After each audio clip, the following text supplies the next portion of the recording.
We have had an earnings report last week, and in that earnings report, there was so much fear and anger and angst that came out of the earnings report that it's hard to measure all the horrible headlines about Tesla being sad and unhappy and worried about the future. I wanted to bring Brian White on to help us figure out just how much of that was pure malarkey, FUD, misinformation, and unnecessary what? Fill in the blank. There's a lot of crazy people out there, Randy, and a lot of them have a vested interest in Tesla not doing very well. And I don't mind, because the more they do this, the more it temporarily suppresses the price, the more the true believers get a chance to get in while the price is good.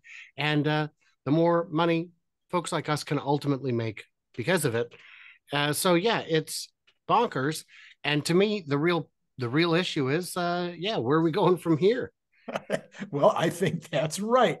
So let's start at we always start with the US. Why don't we be not so America centric for a change? Let's start in Europe. So everybody, I mean, there was so many headlines about no demand for the product in Europe. They're going slow on building the new editions in Europe. Because there's no demand. What say you, Brian White? I love it. I love it. So there was a good example was James Stevenson went ahead and debunked some of it. One of the usual Tesla Q, they're going down, folks, said, look, for the last 2 quarters sequentially, Tesla's sales are down in Europe. How do you address that? And the way he addresses it is by saying, right, but year over year is what we're looking at. And if you look at Q3 compared to the previous Q3, it's way bigger, and which is way bigger than the Q3 before that. If you look at Q2, bigger, and Q1, same deal. These are still sequentially year over year bigger quarters. And what matters is how many you sell over the course of a year. Q4 is a historically strong quarter, and there have been reasons for dips in the European market. Part of the European market is cars coming out of China. We know cars were not coming out of China at the same pace in Q3 because deliveries of the refreshed Highland Model 3, the 3 Fresh, have only just begun. We've just seen the first sightings of them on delivery lots in the last week. These people, for their thesis to make sense, the best-selling car in the world, the Tesla Model Y, will have to cease to be the best-selling car in the world. And for sales to be flat, it would have to only remain the best-selling car in the world. Only. Once you're at number one, you start running out of headroom. There's a lot less room for big gains once you're already at the top. But they have had some price cuts and may have additional price cuts that increases your headroom. And the refresh is a hot ticket. Well, but it's not selling. Right. It just started, you guys. Calm down. And people who believe in Tesla understand that it's just begun. They can see that it's a much different, much better car. And if you don't think the refresh is going to sell that well, you're crazy, because the pre-refresh was selling great. And that was a 6-year-old design, really. It's had its incremental improvements over time, but this was a big refresh. Over 50% of the parts are new. It's got a new front end, a new back end, new glass, new interior, new infotainment.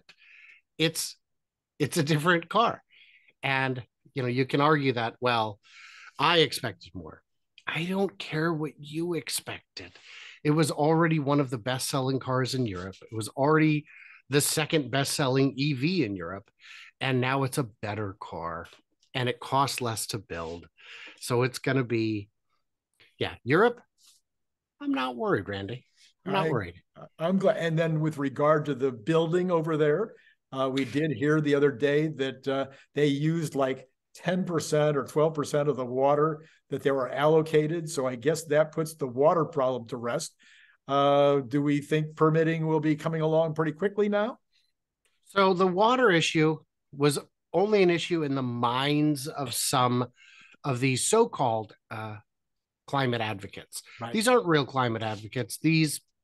Their thesis doesn't hold true. If you're going to attack the one company that's actually doing something about the environment while ignoring how much water is being used by the nearby coal plant, the mining operation, you're to call it disingenuous is being kind. As for permitting, Tesla's always understood the difficulty of permits in Germany. There were a lot of stories when Berlin broke ground saying the factory will never be finished. Did you see the Berlin airport? It took 20 years from groundbreaking to completion. You'll never get it done. And there we were just 2 years later, the factory's done and producing vehicles. So I don't know. There's a limit to how much BS you can pull. So for the phase 2 expansion, Tesla already has preliminary permits in. One big obstacle was the water permits. That's already been addressed. They said, look, we're not going to take any more than our existing allocation to handle the expansion. It's not a concern. And so when it's time to move forward with the actual permits, I'm confident that just like phase 1, it will happen. Yeah, and I mentioned, I don't know if it was with you last week or after I talked to you, that putting on additional shifts or additional lines in Germany is a much bigger decision than putting them on even in the United States or in China, because you can't lay people off in Germany. I mean, if you put them on, you got to pay them, I don't know, a couple of months' wages or something if you ever want to lay them off. So it's a fairly substantial risk to move to the next phase of production of the Model Y. You want to make sure that the market is ripe. Mm-hmm. And that's the thing. There are numbers. The numbers we're looking at are still growing. There's no reason we're way past the days of betting the farm. The Model 3 was absolutely a bet the farm product. And I think it's the last one of those we're going to see from Tesla. Okay, so let's move over to China. I think a couple of headlines that I saw last week were, well, it's maxed out in China. That's it. Forget it. Okay, they can only make $1 million a year. First of all, I think even though I think Tesla now is showing their capacity at slightly under $1 million a year, I think we all know that it's really probably 1.1, just based on the fact that they've had a couple of months where they've done 88,000. So I think we can be pretty clear that they can do probably $1.1 million next year, just with the existing facility, existing upgrades, whatever. What do you think is going to happen there next year? It is absolutely true that they are maxed out on the land. There's no more space to build more on that property, but they apparently have an option. Tom Jew had said at one of the events, was it the cyber roundup? I'm trying to remember, but he had said that they have an option on the land next door. Oh. And which I think is where they would build the Megapack factory. Maybe not. It's awfully close to the new CATL factory, right, which would be ideal. But the 1.1 doesn't factor in the new efficiencies from the Highland upgrade. And I don't think it includes some of the gains from the Model Y improvement that they did last quarter as well. So 1.1 is an old number. I think it could be 1.2, 1.3. And you say, well, but that's a very small increase. Guys, Ford has 60 assembly plants and makes 6 million cars. 100,000 is an entire factory to Ford. If the 0.1 that we're talking about is there, which it is because we've seen it, that's a whole extra assembly plant for a legacy car company. And we know there's probably another 0.1 to 0.2. That's a whole additional 1 or 2 assembly plants for a legacy car company. Those are gains you cannot ignore.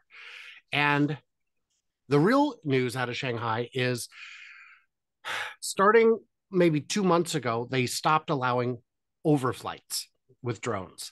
Yes. And when Highland started coming out, they started banning flights adjacent to the property, which they have no legal right to do, but they do it anyway.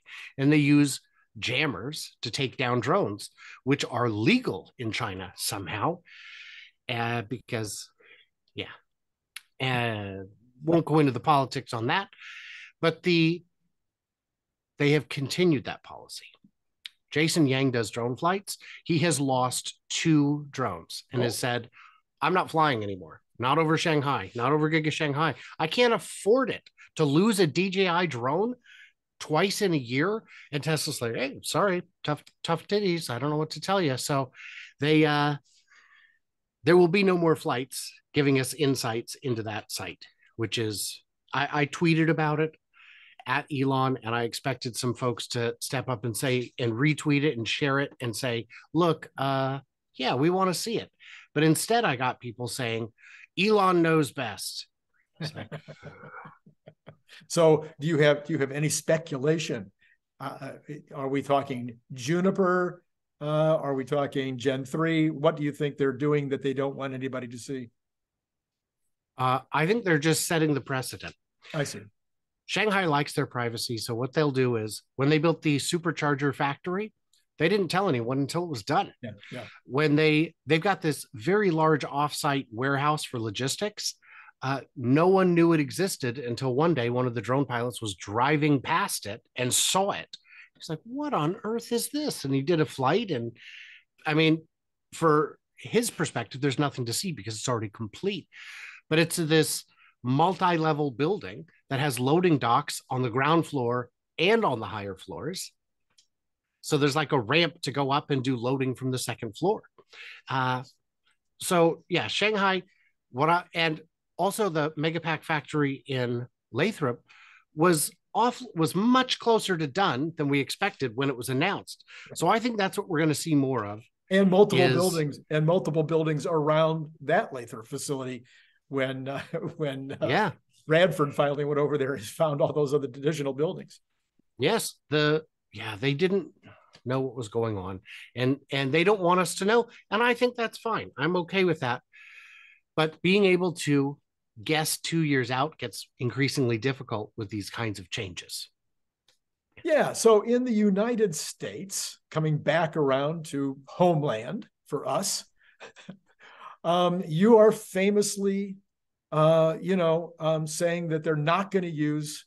Well, I'm sorry. Let me quote you correctly. I believe your last quote last week sometime was that, yes, it might be a pilot line for the Gen 3 in Texas, but the main line, the first real line, the real production line that goes in will be Mexico when that gets built. Did I get that right? That's right. And that's what Elon reaffirmed on the call. He didn't say that the pilot line would be in Texas, but that's a reasonable conclusion. Yes, but they're still going to be able to build this many, right? That's not what pilot lines do. That wouldn't be a pilot line. That would be a production line. And there's so many, you have to purpose build. If you're not purpose building, if you could just hermit crab your way into any old warehouse and build cars, I mean, you could do that, sure. But then what would be the purpose of purpose-built buildings in the first place? The Fisker Ocean is built by Magna. They do that. They basically just find a space, throw the equipment in, and build it. What that gets you is cars. It gets you cars, and it gets you cars quickly. What it doesn't get you is cost controls, efficiency, high quality. It doesn't get you all of the critical components that you need for a high volume production vehicle. And so that's something they're obviously looking to avoid, is all those extra costs. So what do we get is, and on the call, Elon reaffirmed, Mexico is still moving forward. And the other thing we learned, because there was a lot of people saying the permits Mexico is dropping the ball, they said, we have almost finalized the design for the factory. Well, right there, you can't have the permits until your until your design is complete. So the holdup is Tesla's making sure that everything is right, so they don't have acres of rework like they have in Texas. In Texas, it is hard to argue that they didn't move too quickly based on the sheer volume of rework they've done. when I would do my drone side-by-side video comparisons, I would say, what would Texas be without concrete rework? Because barely a week has passed over the last 2 years where we haven't had some concrete rework going on. That's Something expensive. being torn down. And in Nuevo Leon, they don't have the kind of water supply you would need to make concrete rework financially viable. Concrete takes a lot of water. All right. So that's the position. So when you make, so just to kind of zero in on it just a little bit more, how many do you believe they would produce in Texas for sale? Zero. So these would zero compacts. It would be a true pilot line in that they would only be making them in order to get the tooling right, in order to get the design right, in order to do testing, et cetera, et cetera. They would not be doing anything for sale. Yes. When you look at Starbase, just down the road is a place called Massey's. It's the old former gun range where they now do some testing. And you will see a Starship over there. And the comparable question would be, how many launches will we see from the Massey site? None. Yeah, but they've got a Starship over there and they've got all this equipment over there. Right. Still none. It's not a launch site. Texas compact line, as we know it today, would not be a production line. They would not launch from there. So using a separate analogy, we could talk about the 4680 on Cato Road, where their pilot line is actually producing usable product. So yes, you don't see any possibility of that being true for Austin. No, because the tests that they're doing in Cato do produce viable cells. Use them. And also, I don't think they're using Cato Road because they want to. I think they're using it because they have to. I think they would be delighted if things were so dialed in that they could just move that to the next phase of development, the next gen 4680, which I have heard some whispers about. And I'll just tell you the whisper without telling you the details that would get someone in trouble, is that it would just be additional capacity. I see. Good. Yeah. Good. Well, and from that you can do math and say, well, if the existing form factor gives you this many miles of range, adding capacity to the same form factor gives you more range. So yes, or fewer batteries, whichever you prefer. Yes. 4680s go into the Cybertruck. You need the range for towing. Yes, of course. Yeah. All right. Well, I think is there anything else in the world? Yes. Yes. Okay. Nevada. Still no movement. The pilot who flies out there a month ago was saying that he was under the impression that construction was imminent. I studied the footage as well, and I did not reach the same conclusion. And I don't know what his sources are. He may have sources, and if he does, he's not disclosing them, which is the correct approach. So I hold out hope that he does have sources that are giving him some kind of information that would be useful. But he hasn't flown in 3 weeks, which suggests he may be waiting to see some movement, which means there is no movement yet. And yeah, that's a surprising one. That I think of all of the things that are going on, that's the most surprising. It would seem like that's a fairly easy build. It's not like they're lacking in funds. It seems like they would want to be getting along with the two projects that's going to do, which is 4680s and semi trucks. It seemed like both of those would be important. So I'm not that's one we'll have to ask Elon. We'll have to ask his next biographer to ask that question. What went on with Reno? Yeah, and if I ever had a chance to interview Walter Isaacson, I would love to say, why are you convincing people this thing about Austin? It gets very frustrating watching people who don't follow these things as closely being regarded as experts on something they clearly know nothing about. And I get it. You've got, a following on whichever platform, but it's exhausting. And then people come to me and they, well, so-and-so said, yeah, but that doesn't mean so-and-so knows their butt from a hole in the ground, which would explain their strange treatment of holes in the ground. There you go. Well, thank you, Brian, for ending on such an elevated level. Hey, everybody, follow Brian everywhere you go. It's always going to be a next big weekend. No, I'm confusing My you. Tesla weekend. My Tesla. I'm always confusing. You always get your whites and longs wrong. No, it's a terrible thing. Yeah. So follow him everywhere. He's always somewhere. And so you can find him there at all times. So Brian, we will talk more. We'll talk tomorrow, or we'll talk today, and we'll publish it tomorrow. Yeah, we'll talk tomorrow. And I'll be wearing the same shirt, so people will think that I wear the same shirt every day. I look forward to it, and I'll see you then. All right, Brian. And for all of you out there, it's been great talking to you.